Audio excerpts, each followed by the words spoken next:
Hello everyone, welcome to this channel word check with PRM. मेरा नाम है प्रियंका और आज की वीडियो में हम डिस्कस करेंगे words, English words with Hindi explanation. और साथ में कंप्लीट वीडियो देखिए, लास्ट में इडियम्स एंड फ्रेजेस भी हम डेली बेसिस पे डिस्कस करते हैं जो बहुत इंपॉर्टेंट होता है। जितने इंपॉर्टेंट वर्ड्स होते हैं ना इंग्लिश वर्ड्स को सीखना, उतना ही इंपॉर्टेंट वोकैबुलरी में इडियम्स एंड फ्रेजेस भी हैं।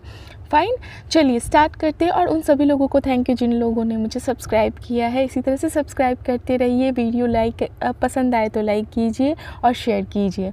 चलिए, हमारा पहला वर्ड है स्टर्न। Stern, STERN, stern.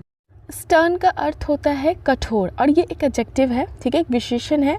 और स्टर्न का अर्थ होता है कठोर। खासकर ये एक व्यक्ति के बारे में, उसके नेचर के बारे में बता रहा है। गंभीर और कठोर अधिकार की भावना व्यक्त करता हुआ, ठीक है, authority. Next one is notoriety. Notoriety, NOTORIETY, notoriety एक संज्ञा है जिसका अर्थ होता है बदनामी। बदनामी या कुख्याति, आप जिसको बोलते हो, किसी बुरी चीज़ के लिए प्रसिद्ध होने की अवस्था या भाव। ऐसा व्यक्ति जो फेमस तो बहुत ज़्यादा है लेकिन वो किसी ख़राब चीज़ के लिए फेमस है, बुरी चीज़ के लिए फेमस है, उसने कुछ गलत किया है उसके लिए फेमस है। Next one is cling. Cling, CLING, cling. Cling एक वर्ब है जिसका अर्थ होता है चिपकना या लिपटना। तो किसी व्यक्ति या वस्तु को जब आप कस कर पकड़ लेते हो, कहते हैं ना चिपक जाना या बिल्कुल लिपट जाना, तो उसे हम कहते हैं इस तरह के, मतलब इस चीज़ को हम क्या कहते हैं, क्लिंग, ठीक है। Next one is verbatim. Verbatim, VERBATIM, verbatim एक एडजेक्टिव विशेषण के तौर पर और एक एडवर्ब क्रिया विशेषण के तौर पर, दोनों तौर पे यूज़ होता है, जिसका अर्थ होता है शब्दशः, जैसा बोला या लिखा गया ठीक वैसा। जो आप बोलो बिल्कुल वही शब्दों में पिरोया गया, उसको हम वर्बेटिम कहते हैं। Next one is narrative. Narrative, NARRATIVE, narrative एक नाउन, एक संज्ञा है जिसका अर्थ होता है आख्यान। आख्यान क्या मतलब क्या है, किसी कहानी में घटनाओं का वर्णन। जब कोई घटना होती है तो उसको कहानी का रूप देकर, ठीक है, आप कहानी बनाकर उन इंसिडेंट्स को जब आप डिस्क्राइब करते हो उसको हम आख्यान बोलते हैं, narrative. Next one is palpable. Palpable, PALPABLE, palpable एक एडजेक्टिव है, विशेषण है जिसका अर्थ होता है स्पष्ट और प्रत्यक्ष। स्पष्ट मतलब बिल्कुल क्लियर, और प्रत्यक्ष तो छूने या महसूस करने में जो सक्षम हो, ठीक है, जिसे आप साफ तौर पे देख सको, स्पष्ट देख सको, प्रत्यक्ष उसको फील कर सको। Next one is bereft. Bereft, BREFT, bereft. Bereft एक एडजेक्टिव है जिसका अर्थ होता है से हीन या वंचित, किसी चीज़ से हीन हो, मतलब जो चीज़ आपके पास नहीं है, वंचित हो आप उस चीज़ से, तो उसको हम बेरफ्ट कहते हैं। तो पूरी तरह से किसी चीज़ की कमी, जो चीज़ आपके पास नहीं है, जो चीज़ आप जिस चीज़ से आप वंचित हो तो उसे वंचित हो। Next one is benefactor. Benefactor, BENEFACTOR, benefactor एक संज्ञा है जिसका अर्थ होता है दानी, उपकारी और परोपकारी। ऐसा व्यक्ति जो दानी हो, उपकारी हो, परोपकारी हो, वह जो उपहार मतलब कोई गिफ्ट या धन मनी से दूसरों की सहायता करता हो, ठीक है, दूसरों की हेल्प करता हो बिना पूछे।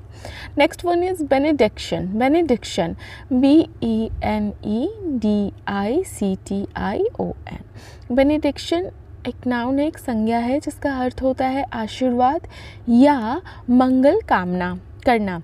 जैसे कि आशीर्वाद का उच्चारण विशेषकर किसी धार्मिक सेवा के अंत में, जैसे आपने कोई धार्मिक काम किया तो कैसे ना मंगलमय हो, तो उसे हम कहते हैं।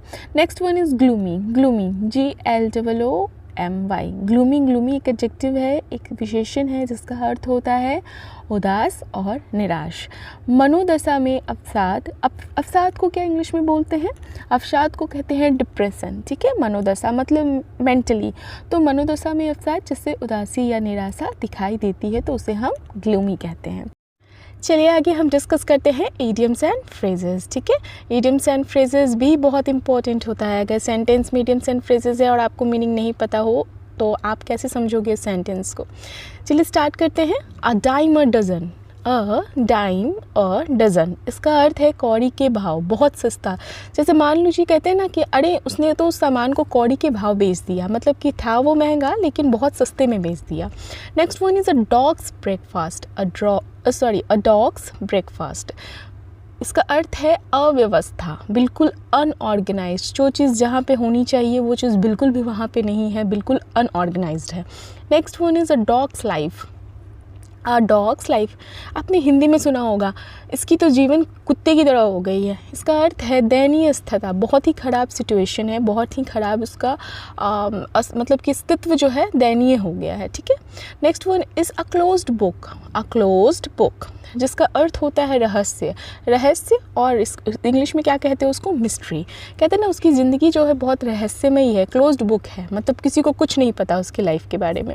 Next one is a close fisted person, a close fisted person, fist का क्या अर्थ होता है, मुट्ठी, जब आप मुट्ठी करते हो ना तो उसको फिस्ट बोलते हैं, तो क्लोज फिस्टेड पर्सन का अर्थ हुआ कंजूस व्यक्ति।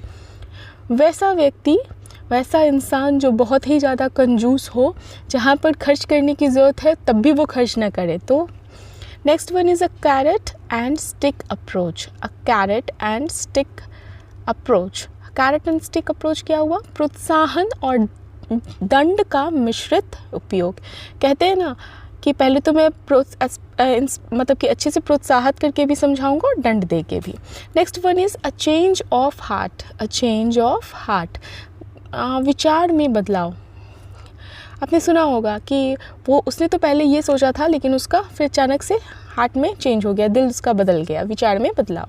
Next one is a bird in the hand is worth two in the bush, मतलब कुछ निश्चित रूप से होना कुछ बेहतर पाने की उम्मीद से अच्छा है। जैसे आपके हाथ में 10 रुपये है और आप 20 रुपये पाने की इच्छा में क्या कर रहे हो कि 10 रुपये अभी हासिल नहीं ले रहे हो, कहोगे नहीं मेरे को 10 नहीं चाहिए, मेरे को 20 चाहिए।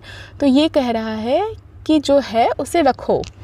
तो थैंक यू फॉर वॉचिंग, और अगर आपको मेरा चैनल अच्छा लगता हो और आप नए हो तो मेरे चैनल को आपने अभी तक सब्सक्राइब नहीं किया है तो कीजिए। मैं कोशिश करती हूँ और हर दिन कोशिश कर रही हूँ कि डे बाय डे अच्छे और इम्प्रूवमेंट हो, ठीक है। और आपको वो कैब यहाँ पे मिलेगा, आपको न्यूज़पेपर रिलेटेड, बुक रिलेटेड, अगर जॉब इंटरव्यू का प्रिपरेशन करते हो तब भी आपको इस चैनल से फ़ायदा होगा। तो चलिए, thank you, have a nice day.